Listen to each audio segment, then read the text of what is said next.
Hola, yo soy Jimena Quintana y les haré saber sobre la formulación del problema. El terrorismo en el Perú empezó en 1980 con el atentado en Chuschi, hasta 1992 con la captura de Abimael Guzmán y Víctor Polay Campos. También, la captura de estos cabecillas no finalizó definitivamente el conflicto. Por ejemplo, la toma de rehenes que se dio en la embajada japonesa en Lima, en diciembre de 1996. Las primeras elecciones con sufragio universal se llevaron a cabo en 1980, durante las cuales Fernando Belaúnde fue elegido presidente. Sin embargo, ese mismo año, coincidiendo estas primeras elecciones democráticas, ocurrieron los primeros ataques perpetrados por Sendero Luminoso. Esto según Tiraganti.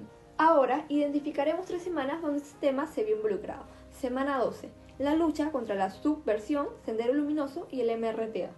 Relacionamos este material de clase con el tema porque básicamente en esta semana nos dieron a conocer las fases de estos conflictos y los actores. También se profundizó más a Sendero Luminoso, ya que se definió, desarrolló, se conocieron los propósitos y estrategias, que básicamente eran utilizar la violencia terrorista. No obstante, otro movimiento terrorista fue el MRTA, el Movimiento Revolucionario Tupac Amaru. A diferencia de Sendero, buscaban instaurar un modo distinto del comunismo, que básicamente siguiendo la ideología al modo ruso. En comparación a Sendero Luminoso, que no usaban uniformes para poder involucrarse ante la población, ellos decidieron respetar las leyes de la guerra, usando uniformes y supuestamente no atacando a los civiles. Semana 14. Perú de Fujimori. El declive del terrorismo y el regreso al autoritarismo. Esta semana se eligió porque se continuó con las dos últimas fases del conflicto, crisis extrema y declive. La crisis extrema consistió en que a finales de los 80 la Policía Nacional del Perú reafirmó los trabajos de inteligencia. De esta manera se pudo combatir a Sendero Luminoso. Ahora, en el declive, se atrapó a Abimael Guzmán y en los años siguientes a los restantes líderes de Sendero. En el caso del MRTA, sus actividades fueron disminuyendo, pero en 1996 tomaron la residencia del embajador de Japón con la llamada crisis de rehenes, la cual, gracias a la operación Chavín de Huántar, se resolvió y pudo durar 4 meses. Ahora, por último, la semana 15 se trató sobre el Perú de Fujimori, corrupción y caída del régimen. Se eligió esta semana de clase ya que acá se analizan las medidas tomadas por el gobierno de Fujimori para poder salir de la crisis económica dejada por los gobiernos en la década de 1980 durante el terrorismo. Hola, mi nombre es Ivana Escardo Valeta y el día de hoy les hablaré acerca de las causas y consecuencias del terrorismo. Una causa relevante fue la desigualdad social y el centralismo que dejó huella en la memoria de los peruanos. La desigualdad social y el centralismo es un problema muy grande hasta el día de hoy, especialmente en las zonas rurales y en las comunidades indígenas. Esta fue una ventaja para los terroristas ya que utilizaban el resentimiento y alienación para ganar simpatizantes. El terrorismo tiene como objetivo mantener a la población inmersa en el temor y terror bajo cualquier condición para alcanzar objetivos. De la Vega 2020. Es así por el cual los grupos terroristas, en este caso Sendero Luminoso y el Movimiento Revolucionario Tupac Amaru, apuntaron hacia las personas más vulnerables, a las cuales las convencían de la ideología, lo que marcó una división hasta el día de hoy, sobre la percepción acerca de dicho conflicto interno, como el inicio de una revolución socialista y un gobierno comunista. Su objetivo era conquistar las bases de apoyo en las áreas rurales para expandir su guerra popular. De la Vega 2020. A continuación les hablaré acerca de las consecuencias del terrorismo, en este caso las muertes. Sendero Luminoso fue responsable del 54% de las muertes y desapariciones en el Perú hasta 2019. Cada vez el Perú sufría más atentados de parte de estos grupos terroristas. Estas víctimas abarcaban autoridades locales, civiles, miembros de las Fuerzas Armadas y policiales, así como ciudadanos indígenas y campesinos que fueron parte del grupo terrorista. El movimiento revolucionario Tupac Amaru fue culpable de varios ataques terroristas, secuestros y enfrentamientos que causaron la muerte de personas. Sin embargo, no son tan ampliamente reportadas como el caso de Sendero Luminoso. Aparte de las muertes que dejó el terrorismo, este conflicto también dejó a miles de peruanos heridos. Ataques terroristas relevantes que voy a mencionar es la toma de embajada de Japón en 1996, en el cual tuvieron a 72 rehenes durante 126 días, los cuales fueron liberados por la operación Chavín de Huántar al comando de Fujimori. Atentado contra la frecuencia latina en 1992. fue un atentado coche bomba en el Canal 2, ubicado en el distrito de Jesús María, que se llevó a cabo con un camión de la Marina de Guerra que cargaba 600 kilos de dinamita y ánfora. Atentado de Tarata de 1992. También es un coche bomba que resultó 25 muertos y 250 heridos. Y sin dejar de lado a los ciudadanos de las zonas rurales, que eran los más afectados por estos grupos terroristas según ASTO 2019. ¿Cómo recuerdas la etapa del terrorismo en nuestro país y de qué manera impactó en tu vida? Repudiable.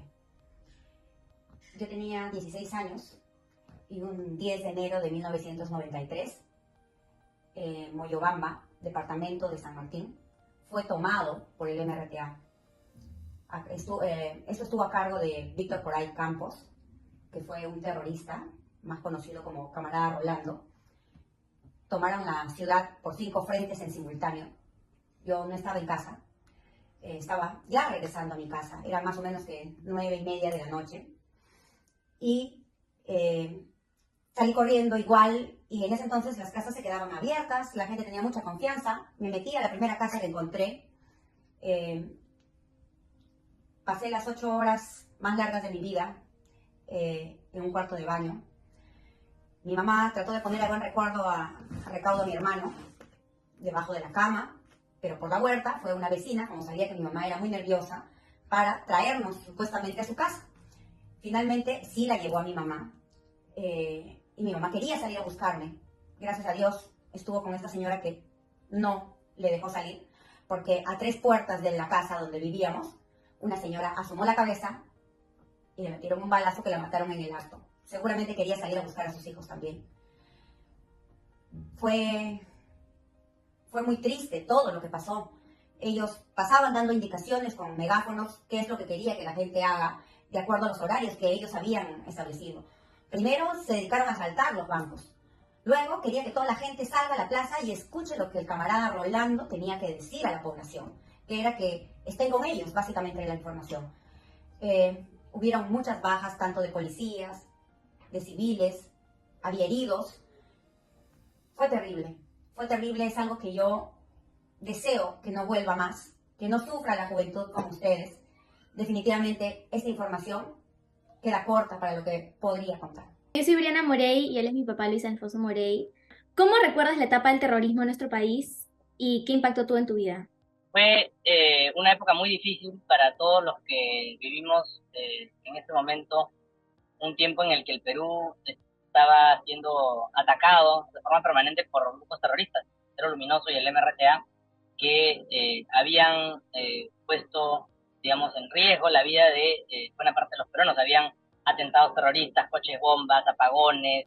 Era muy difícil viajar dentro del Perú, incluso ir al cine. Era una época muy difícil porque la gente vivía con mucho miedo y eso afectó todo, afectó la economía, afectó la salud mental de mucha gente, y eso hizo pues que muchas personas se fuesen del Perú porque consideraban que el Perú no tenía salida, no era viable.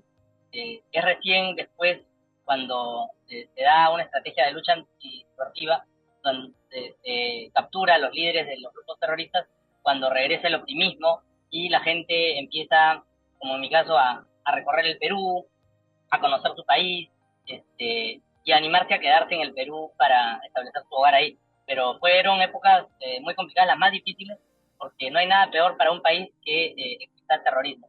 Las Fuerzas Armadas y la Policía Nacional salió al frente a defendernos. Hubo muchas pérdidas de vidas humanas, en algunos casos también hubo excesos, pero era imposible vivir en el Perú tranquilo, y eso nos impactó a todos. Ahora nosotros valoramos lo que es vivir en un país en paz, mientras que quizás los jóvenes no son conscientes de lo duro y de lo difícil que fue ese momento vivir en el Perú, ¿no?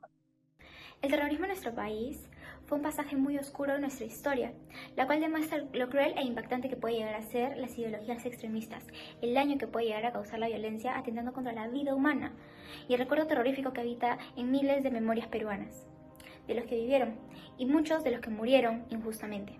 Para muchos los peruanos alrededor de diferentes puntos de nuestro país, la palabra terrorismo cobra diferentes significados, mientras que para algunos significa la mismísima palabra terror, para otros podría ser impotencia, injusticia, resentimiento, entre otros.